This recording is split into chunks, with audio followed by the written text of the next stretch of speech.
Berawal pada tahun 1982, sebuah operasi penyelamatan gajah.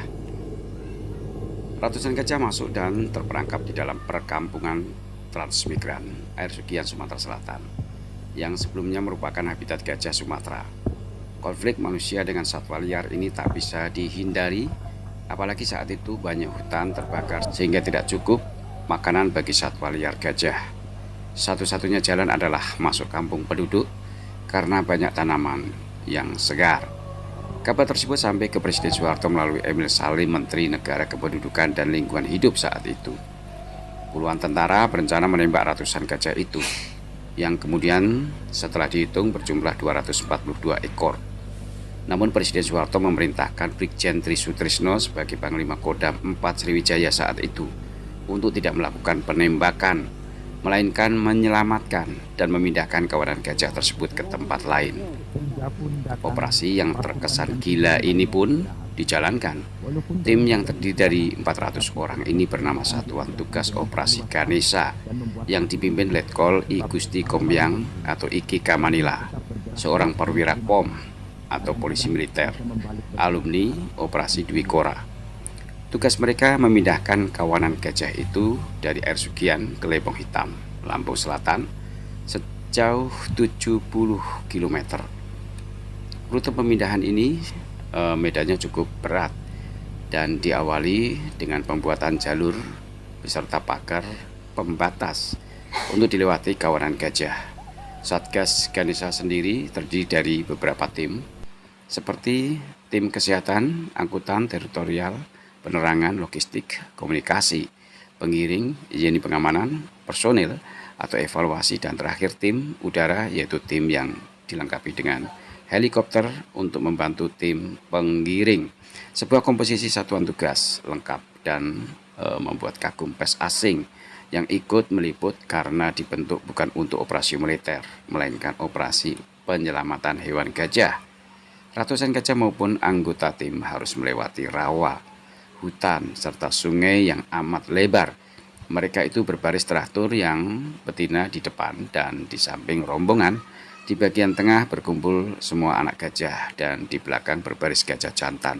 Sungguh luar biasa, mereka seperti manusia, kata Emil Salim yang sempat ikut menggiring dengan berjalan kaki bermil-mil jauhnya ikut bersama tim penggiring.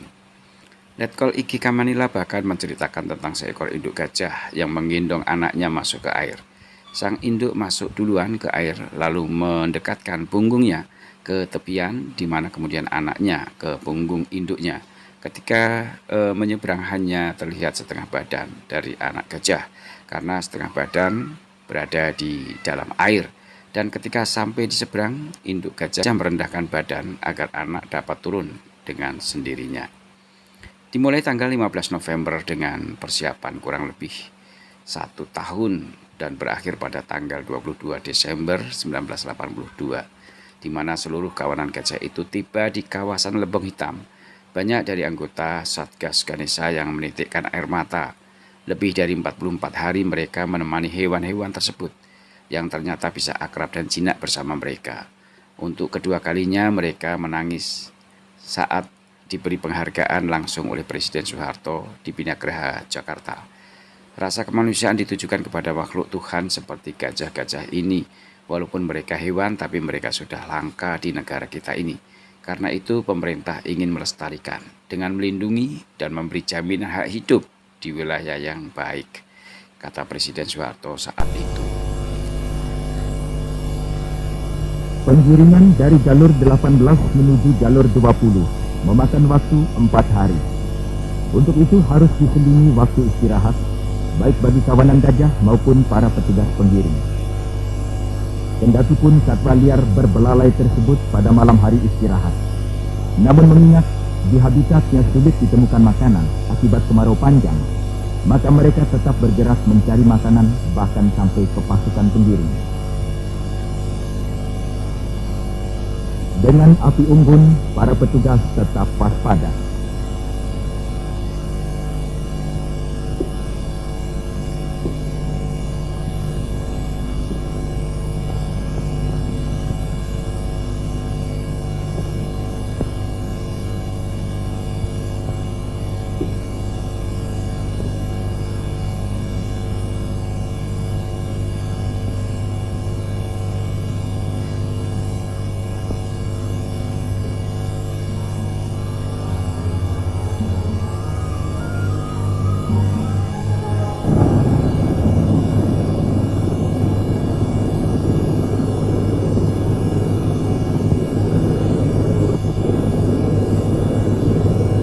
Untuk melihat dari dekat jalannya penggiringan di Blok G jalur 16, pagi harinya Menteri PPLH Emil Salim dan staf diterima Komandan Satuan Tugas Letnan Kolonel IJK Manila di pos Komando Utama jalur 20. Hutan Blok G jalur 16 ini merupakan titik awal penggiringan di bagian selatan.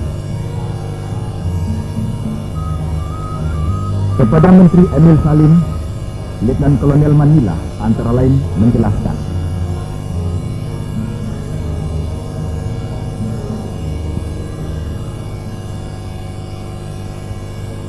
kenapa dibikin gini? Ini nggak mendesak. Apa nih Pak? Kenapa nggak begini?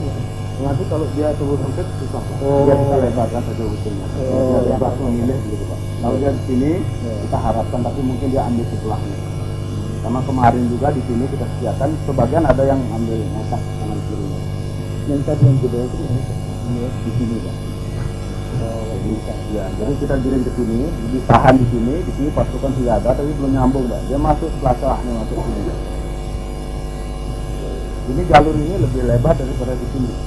Ya. Jadi jalur yang lebar ini adalah 14, 18, 20. Ya. Jadi di sini sudah, tapi dengan 18, 20 kami nggak jadi masalah. Karena di sini dia sudah pernah saya buktikan misalnya pelanggar. Nah, itu kita kan tangannya, darah ini kita potong aja ke sini. Ya. Jadi tangan ke sana ini, Potong sini Pak, potong ke sini. Lalu dia ini masih dibikinkan jalur aja untuk dianunya Pak. Jadi kita bikin separuh sini, ini baru separuh sampai sini ini masih biar dia jalan. Iya, koridor jadi begini. Di jalur itu lebarnya udah. Ya, ini udah SKPT aja dulu Pak. Saja ada SKPT bisa menggali berapa kilometer. SKPT itu Ada gitu. ada itu. Yang dikerjakan lalu sudah selesai Pak. Ya, sudah. Oh, jadi SKPT yang sini, Nah, nanti tidak kan sini. kalau memang anunya kita akan anukan sama Pak.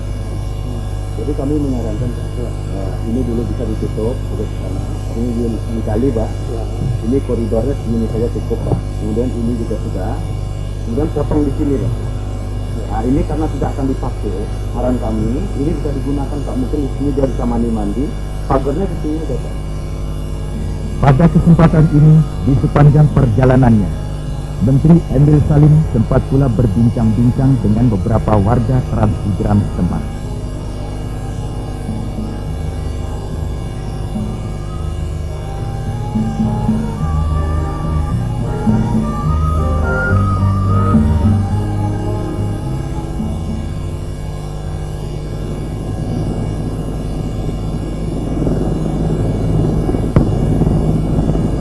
Meskipun cuaca mendung dan sesekali turun hujan, tidaklah menjadi hambatan bagi pasukan penggiring. Apalagi peranan tim helikopter yang selain mengontrol gerakan gajah ke arah habitat yang disediakan, juga bertugas ikut menimbulkan bunyi-bunyi gemuruh yang diperlukan untuk penghalauan. Kawanan gajah liar yang diketahui sejak awal tahun 1981 memukuli sisa hutan di sela-sela perumahan transmigran di jalur 14 lah merupakan sarang terbanyak gajah liar. Diperkirakan hampir 100 ekor gajah hidup dalam beberapa kelompok. Hewan tersebut selalu berkeliaran mencari makan seadanya di areal sekitar 5.000 hektar. Apalagi dengan terjadinya kemarau panjang, mereka kesulitan mencari makanan dan tidak ayal lagi ladang, kebun maupun sawah transmigran menjadi sasaran.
Sebenarnya gajah termasuk juga sebagai satwa liar yang cerdas.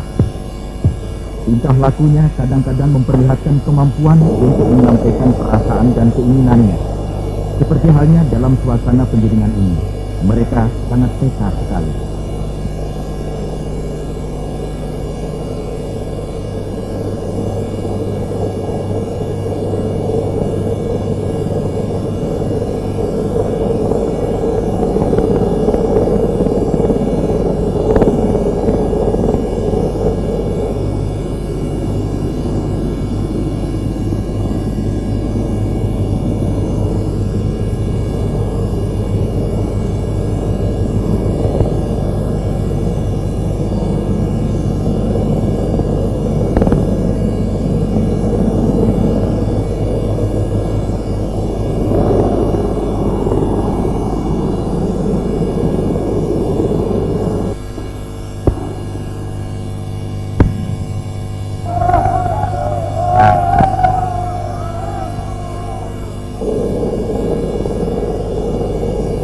Untuk kesekian kalinya dan menjelang akhir penggiringan, sambil menanti gebrakan yang tepat, para petugas masih memerlukan beristirahat.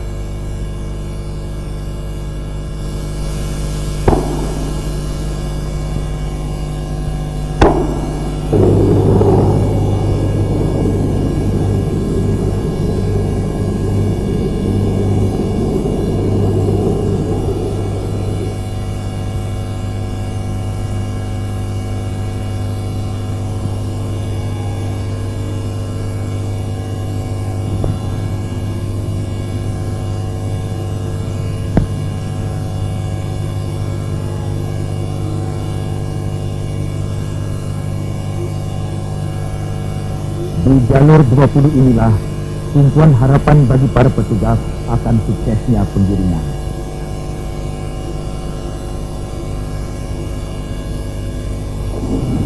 Penggiringan tahap 2.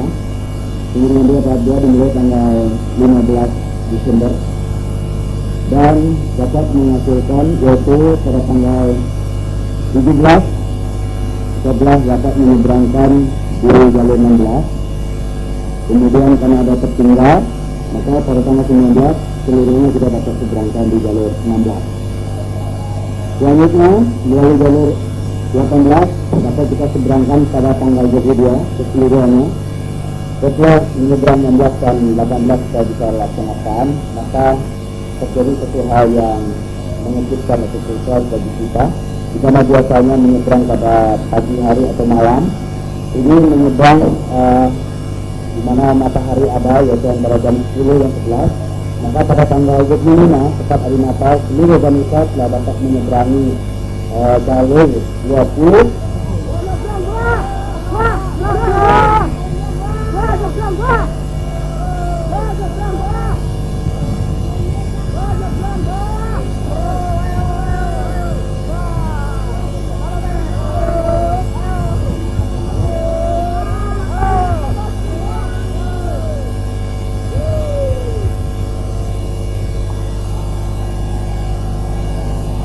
Suasana hingar-bingar para petugas ini merupakan ungkapan rasa syukur yang spontan. Manakala kawanan gajah sebanyak 170 ekor itu mau beranjak menuruni sungai jalur 20, sungguh di luar dugaan perkiraan manusia.